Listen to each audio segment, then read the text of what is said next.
ইমানদার কখনো ডিপ্রেশনে ভুগবে না। হিজরত আমাদেরকে সেই শিক্ষা দেয়। কিভাবে দেয়? হিজরতের পর থেকে মুসলমানদের আর পিছে তাকাতে হয় নাই।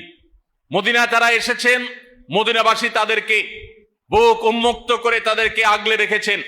তাদের জন্য তাদের সম্পদের অর্ধেক অর্ধেক দিয়ে দিয়েছেন, ঘর বাড়িতে জায়গা দিয়ে দিয়েছেন, পরিবারের সদস্য করে নিয়েছেন, আপন করে নিয়েছেন।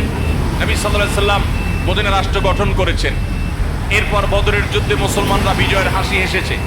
ওহদের যুদ্ধে সাময়িক গ্লানি এবং কষ্ট পেরেশানের মধ্যে পড়লেও চূড়ান্তভাবে মুসলমানরা পরাজিত হননি।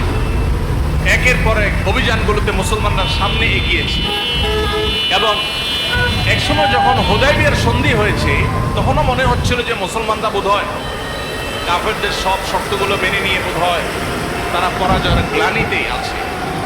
সাহাবীদের অনেকের মন খারাপ ছিল। অথচ সেই হুদায়বিয়ার সন্ধি থেকে আরেক বিজয়ের সোপান, আরেক বিজয়ের সিঁড়ি খুঁজে পাওয়া গেল। এর অল্প সময়ের ব্যবধানে মুসলমানরা মক্কা বিজয় করলেন। এমনভাবে বিজয় করলেন যে মক্কা থেকে তাদেরকে তাড়িয়ে দেওয়া হলো, যে মক্কা তাদের থাকতে দেওয়া হলো না। সেই মক্কা তারা শুধু বিজয় করলেনই না, অনেকটা রক্তপাতহীন ভাবে, প্রায় রক্তপাতহীন ভাবেই মক্কা প্রবেশ করেছেন, নিজের মাতৃভূমিকে স্বাধীন করেছেন। তাহলে ভাইরা আমার, হিজরত আমাদেরকে শিক্ষা দেয় ইন্না মাআল উসরি ইসরা। নিশ্চয়ই কষ্টের পরে কি থাকে? কষ্টের পরে না। আল্লাহ কষ্টের পরে বলে নাই। আল্লাহ বলেন নাই ইন্না বাদাল উসরি ইসরা। আল্লাহ বলেন নাই। আল্লাহ বলেছেন ইন্না মাআল উসরি। নিশ্চয়ই কষ্টের সাথেই কি থাকে? সুখ থাকে। নিশ্চয়ই দুঃখের সাথেই কি থাকে?